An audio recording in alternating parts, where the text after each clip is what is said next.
okwogera ne Katonda buli kumakya yensula ennamu ekulukutira mu bulamu bwaffe ne tufuna amaanyi agatuyamba okuyita mu lunaku lwonna. Funa amaanyi nga tonnafuluma nnyumba yo. Omwagalwa, twebaza nnyo Mukama kubanga mulungi, okusaasira kwe kubeerera emirembe gyonna. Twebaza nnyo Katonda mu ngeri enjawulo kubanga abukeesezza nga tuli balamu. Manyi Bayibuli egamba eri mu kitabo kya Zabbuli ey'ekikumi-15 olunyiriro 17 nti abalamu be batendereza Mukama. Kati gwe nange ababukeesezza nga tuli balamu tulina ensonga okutendereza Katonda kubanga olunaku lw'onassa ogw'enkomerero ojja kuba tolina kyomanyi. Era kyovula mubuulizi yakinyonyola nnyo eri 9:5 n'agamba nti abalamu tumanyi nti tulifa naye abalamu abafu tebaliko kye bamanyi. Kati mu state eyo nga toliko kyomanyi ye state muwabadde nga obudde bwebase era wabadde ng'omufu naye Mukama nakkiriza n'ozuukuka ng'olina okumutendereza. Ate mujjukire nti buli lw'oyimuka ng'oli mulamu manya nti olina ensonga Katonda z'ayagala omalirize kubanga ye tayagala na muntu n'omu kubula naye ffenna tutuuke kwenenya. Kati oyinza okuba ng'olina ebitateredde ate gwe obimanyi kubanga tosobola kulimba mutima gwo. Kale n'olwekyo koofunye omukisa okubeera omulamu ddayo weekebere era okole nga bwe kigwanira olwo nno osobole okuba nga obulamu bwo buteekebwateekebwa olw'obwakabaka obugenda okujja.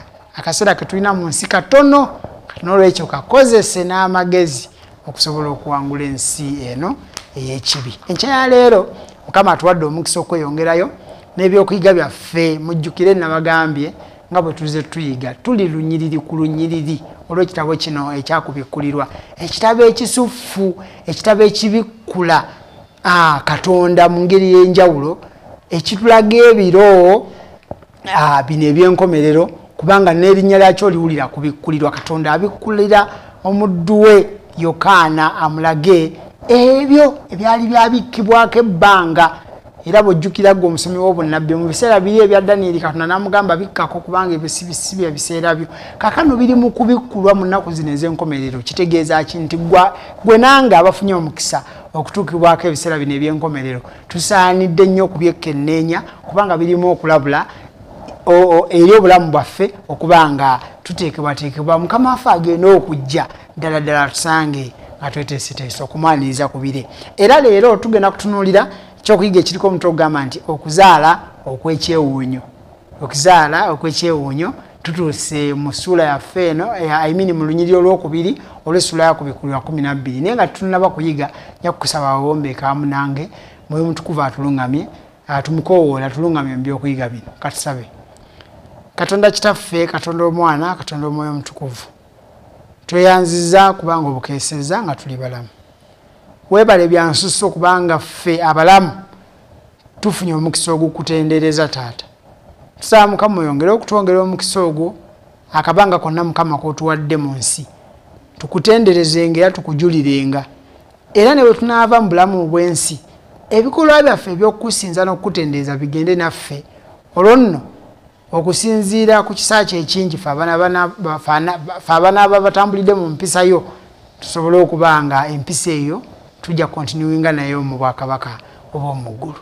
Kaakano Mukama nga tugenda okweyongera okuyiga ku mpisa y'obwakatonda n'okwongera okulaba ebintu eby'enjawulo ebyatubikkulirwa, Mwoyo Omutukuvu tusaba abeerewo ng'omuluŋŋamya n'okubitujjukiza bulijjo tukole nga bwe kigwanira mu bwa Yesu Kristo Mukama waffe. Amiina. Bayibuli egamba mu ssuula eno ey'e12 olunyiriri olwokubiri. Ebigambo bigamba nti era ng'ali lubuto n'akaaba ng'alumwa era ng'abalagalwa okuzaala. Omukazi gwe twalabyeko mujjukire oli akabonero akanene olunaku olwajjo kaakano tumulaba ng'ali lubuto era ng'abalagalwa olw'akaseera ako ak'okuzaala. Era kaakano kyeyolese nti omukazi atulagiddwa mu lunyiriri olusooka luno ali lubuto era okulumwa kwe kulagibwa ng'ali mu kubalagalwa. kino kituzaayo emabega ku kugwa kwa Adamu awamu ne Kaawa. Ababiri bano balina omukwano ogw'ekimmemmette n'omutonzi waabwe. Buli lwenkuba akafaananyi ka Adeni. Mu butuufu ne mpulira bambi nga mbakwatiddwako basajja battu, mukazi wattu ne musajja wattu obujja obw'ekyo sitaani kye yabakola. Okubaawukanya ne mukwano gwabwe eyali abaagala ekyenkaniddeawo ng'aseseetuka ffe kati ensi eri mu kuyaayaana, buli omu ayaayaana alabe ku Katonda. Naye bali balina omukisa ng'oli mukwano gwabwe ava gy'avudde n'ajja alabe ku mikwano gye gye yatondera mu kifaananyi kye. Imagine omukwano ogwo gwali awo, naye sitaani olw'effujjo lye n'abaawula ne bafiirwa omukwano ogwo.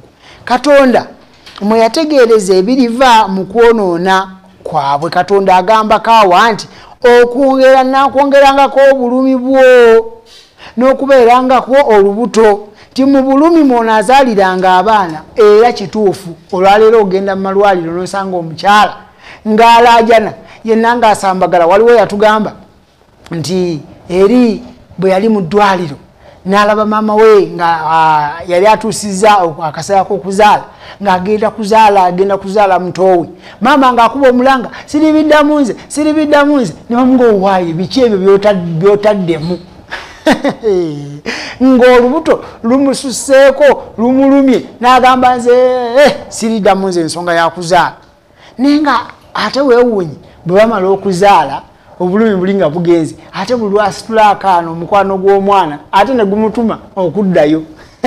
Kyova abangi twetuli twazaalibwa nga mu famire muli mukaaga, naye nga sigamba nti ne yasooka teyamuluma, yamuluma naye ate olw'omukwano ogw'amaanyi gw'aba nagwo ng'akakutte kabebi ate n'asobola okuddayo. Kitegeeza okuzaala ne kutandika okuyingiramu obulumi ekitaaliwo mu nteekateeka ya Katonda. Kino kisanyusa bwe kigeraageranyizibwa ku Katonda kye yagamba omusota olunyiriri lumu emabega. Kati yategwa omusota nga omukalabakalaba nga sitaani mwe yayita okusobola okukema bajjajjaffe, ate wulira gwo ebyagutuukako nange obulabe n'abuteekanga wakati wo n'omukazi, era ne wakati w'ezzadde lyo n'ezzadde ly'omukazi. Ezzadde ly'omukazi liri kubetenta omutwe. Mujjukire ekintu kyonna kye babetensa omutwe kiba kituse ku nkomekerero yaakyo. Kakati ekyasalibwa omusota ate kyo kyakugusaanyizaawo ddala. Mukwano gwange oli bwakugamba nti ngenda kubetenta omutwe kitegeeza aba akumazeewo. Kaakano sitaani ye n'abanga buli otunaamulabako oba omusota ogwo kugubetenta mutwe, kitegeeza awo tewaaliwo ssuubi lya bulamu.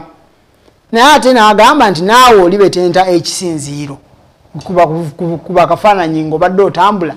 In fact nali ntambula ne mukwano ne muganda wange lumu, budde bwali bwa kiro, nze nali ntambulira ku mukono guli ogusooka, kati ye yatuli wakati, twali basatu nga waliwo atuli sayidi eri. Naye nze ekigere bwe kyabuuka omusota ne kiguyitako, kati negwa, kitegeeza gwali guli wakati mu bigere byaffe. Kati gugenda okukoona, gwakoona ku kigere kya muganda wange ate yali wakati ne gumutema.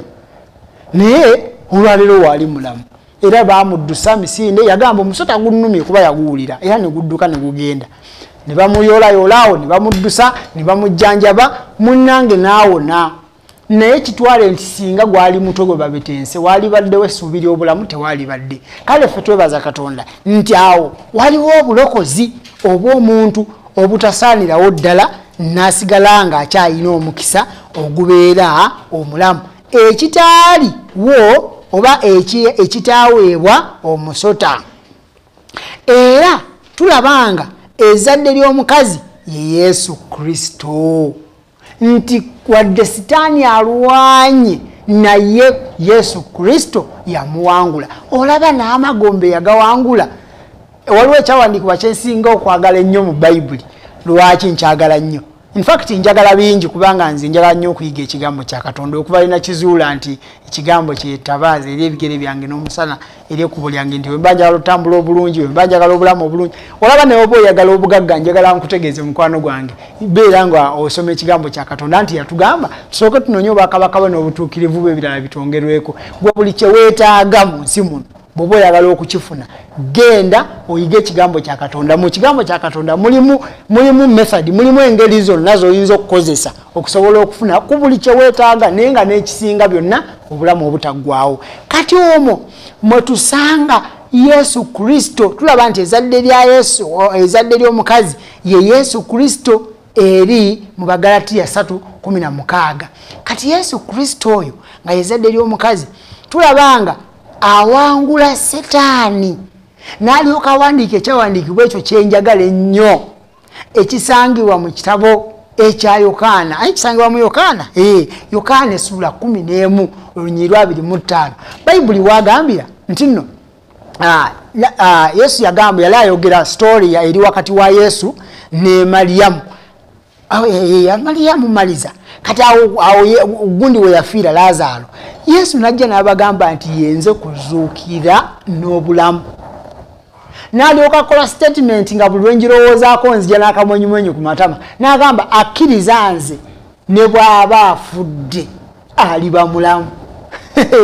Kati bwe yali akigamba tebaakitegeera nti ye alimu obulamu. Mujjukire yali amaze okulwayo ennaku 4 oli yafa n'okuwunyaawunya kati ye n'ajja kati agezaako bano okubannyonnyola nga tannaba nakola kyamagero kyakuzuukiza Lazaro bakitegeere nti ye waabeera wabaawo obulamu. Era agenda okumuzuukiza bali bagenda okola baalaba luvannyuma naye nga baali tebakkiriza. Kati nze ayabisomyeko abirabyeko nga byatuukawo omukwano gwe nnyina gyali gw'amaanyi kubanga nze nkimanyi essaawa eno oli ne bwajja nankuba essasi apa tantuteeka obulamu. Lwaki? Obulamu bwange nabukweka dda mu Kristo. Ensibuko yaabwo. Era kyova olaba oli Peetero bwe yali atambula n'ekiso yeefuula nti yakkiriza Kristo naye ate akyali nsekiwa atambula n'ekiso. Bwe baayagala okujja okukwata Yesu yajjayo ekiso yatema kutu.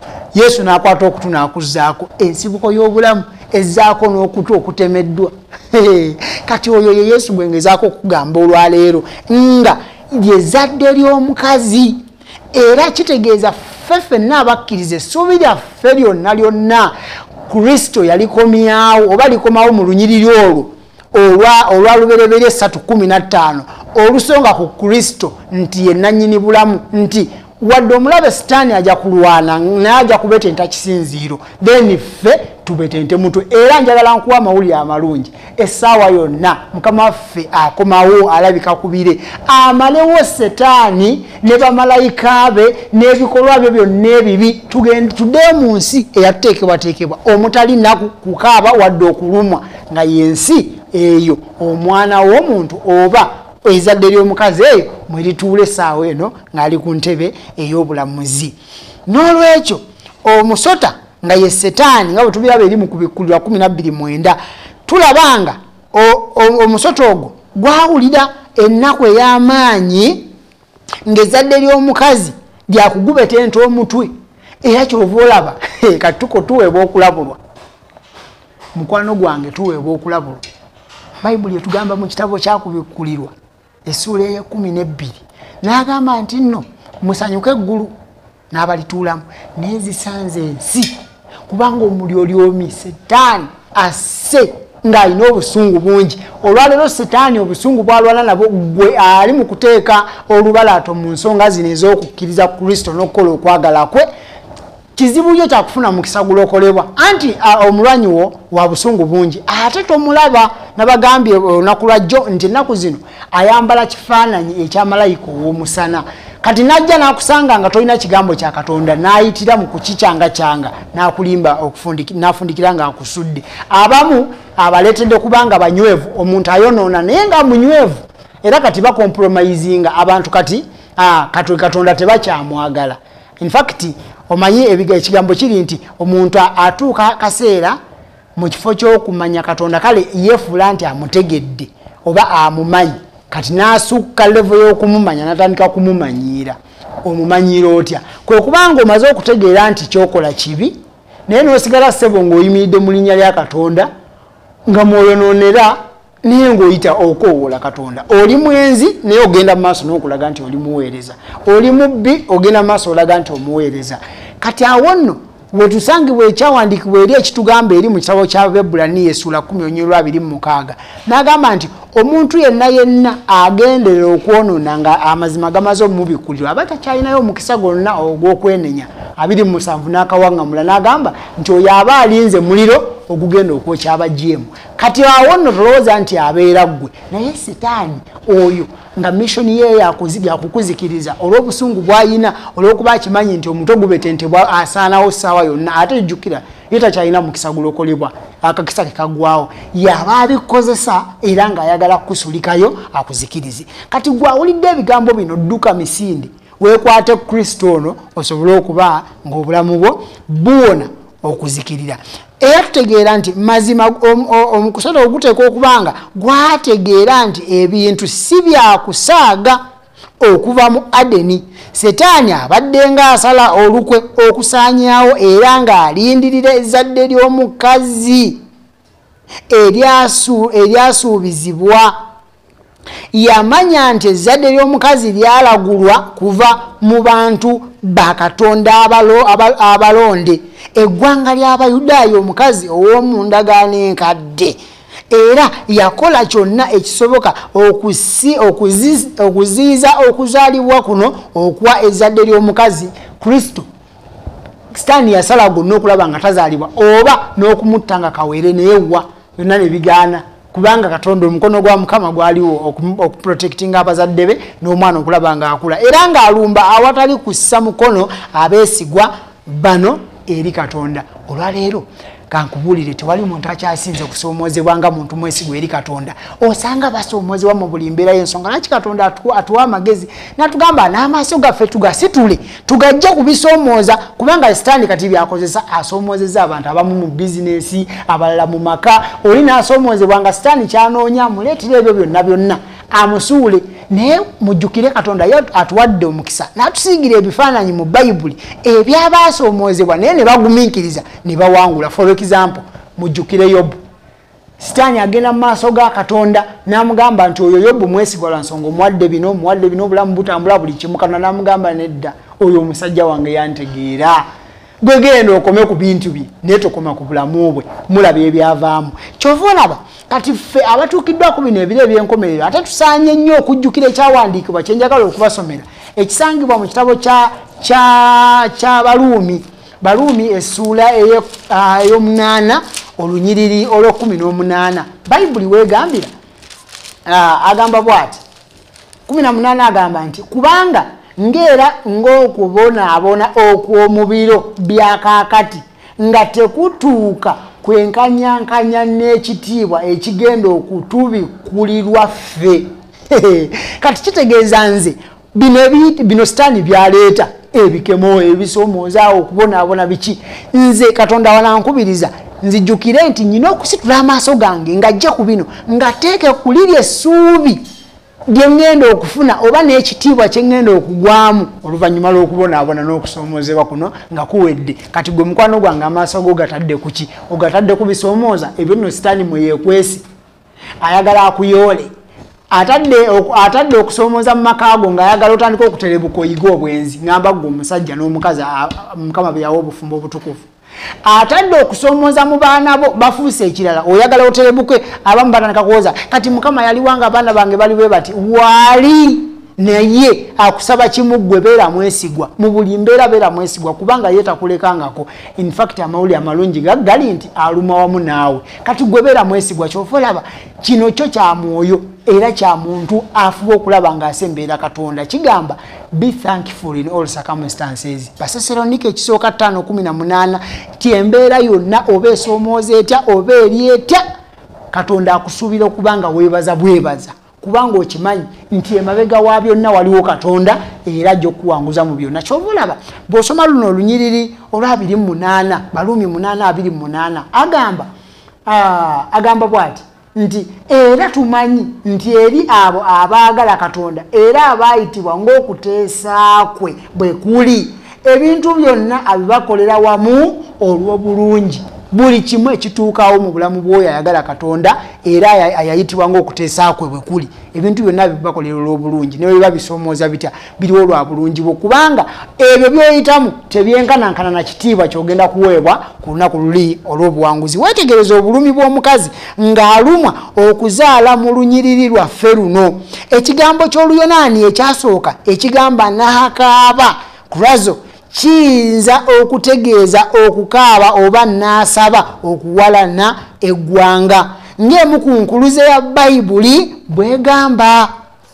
Twalaba ebigambo ebyo mu kubikulirwa 6:10 abatukuvu lwe baayogerera waggulu eri Katonda okuwalana eggwanga ti kigambo eky'Oluyonaani ekitegeeza okulumwa era kiragibwanga okubonyaabonya we kisingira okukozesebwa mu Bayibuli kikwata ku kubonereza okugeza na kuyigganya bakkiriza. Era Setaani oyo yavaako obubalagaze bw'okulumwa okw'omukazi. Byonna Setaani yabikola. Era Bayibuli njagala nkutegeeze kibi nnyo okubeerawo n'olowooza nti ebintu ebijja ebisoomooza mu bulamu bwo Katonda yabireese. Nedda. Katonda era by the way nali nsoma Bayibuli yange eri mu kitabo kya Yakobo essula emu neewuunya nnyo. Yakobo essula emu olunyiriri olw'14 Yakobo essula emu olunyiriri 14 ekyawandiikibwa kino ne kinsanyusa n'ennyongera okulaba Katonda waffe nga bw'ali ow'ekisa era bw'atwagala ennyo nga n'ebintu ebimu bye tumupyatikako munnange si bibye si bya Katonda. Agamba nti naye buli muntu akemebwa ng'awalulwa okwegomba kwe ye n'asendasendebwa. Okwegomba okwo ne kulyoka kuba olubuto ne kuzaala okwonoona n'okwonoona okwo kuba olubuto ne kuzaala okufa. Ebyo Setaani yaleeta so si Katonda. Katonda takema era takemebwa kibi. Naye Setaani byonna abireeta nga kikyanoonya n'abagambi n'abatandikidde ku Yobu nti yatandikira ku Yobu ye yennyini ye yabireeta. Naye Katonda ng'akkiriza. Katonda asobola okukkiriza ne bibaawo kubanga akimanyi nti gwe yamukkiriza amaaso go tegali ku bisoomooza. Amaaso go gasukkakaawo gali walako gali ku ssuubi ly'ogenda okuyingiramu erisukka okusoomoozebwa kw'ensi eno. Kyova olaba kyalibadde kirungi buli mukkiriza akimanye nti waliwo Katonda aluma wamu naawe, waliwo Katonda omwetefutefu okuyisa mu buli mbeera. Era abayimbi bayimba akayimba akagamba nti simanyi binaabaawo nkya ebyaleero bye mmanyi n'agamba ebyo eby'omu maaso sibyesigamako era seraliikira na byankya n'agamba mmanyi abifuga kubanga ajja kubimpisaamu. Kati gwe naawe bw'omala okutegeera afuga future ng'ate mwetefutefu ogikuyisaamu ekyo kyokka kikumala okubeera omwesigwa gyali mu buli mbeera oba eri etya gwe kasooba ng'otambula ng'ekigambo kye bwe kiri ebisigadde bimulekere kubanga ku nkomerero ya byonna waliwo essanyu ery'olubeerera. Kyova olaba eno essaala kebeere essaala yange naawe kebeere essaala yo nti Mukama Yesu kubikkulirwa nga bw'atusiikirayo olutimbe olw'olutalo olunene wakati wa Kristo ne Setaani tuyambe twambalenga ebyokulwanyisa byo okuwakanya amaanyi ga Setaani. Nti nze naawe tusabe Katonda ebyambalo bye tulina okwambala byonna. Mujjukire tukubirizibwa bulijjo okwambala ebyambalo ebyo bw'ogenda eri mu Befeso essula 6 n'osoma okuva ku lunyiriri lw'10 mpaka ku lw'18 ojja kuzuula buli kyambalo ky'olina okwambala mu Kristaayo munnange kubanga wano osooka n'olabulwa nti olutalo lw'olimu toli mu kulwanagana n'abantu ba bulijjo naye n'amaanyi ag'ekizikiza. Kati olw'okuba n'ekyolwana nakyo tokiraba kati wosaana okwebereramu ng'enjogera y'ennaku zino bweri oyambale ebyokulwanyisa bya Katonda byonna osobole okuyimirira. Era nja kusaba nga tweyongerayo okuyiga ofeeyo nnyo obudde oyige Isaaya 6:6 olunyiriri olw'7 ewasangibwa ebigambo ebigamba nti Isaaya 6:7 Bayibuli egamba musaasire Isaaya 6:6 olunyiriri olw'7 Bayibuli egamba nti yalinga tannalumwa n'azaala obubalagaze bwe bwalinga tebunnatuuka n'azaala omwana ow'obulenzi. Ebyo byonna bifaananyi bongera okutugirayo obulumi obuliwo, naye twebaza Katonda kubanga mu bulumi obwo ye ateekateeka obutuyisaamu. Saba Mukama akuwa omukisa ng'oyongerayo okuyiga Mika 5:3 awamu ne Bagaatiya 4:27. Katwebaze tweyanziza nnyo Mukama kubanga obadde mulungi gye tuli. Ebigambo by'obulamu bino by'otuwadde saba byeyongera okuzimba obulamu bwaffe bulijjo, tweyongera okubanga bitunyweza okusaanira mu maaso go paka lw'olituwanguza mu bwa Yesu Kristo Mukama waffe. Amiina. Saba Mukama abampeera olunaku olw'omukisa. Okwogera ne Katonda buli ku makya y'ensula ennamu ekulukutira mu bulamu bwaffe ne tufuna amaanyi agatuyamba okuyita mu lunaku lwonna. Funa amaanyi nga tonnafuluma nnyumba yo.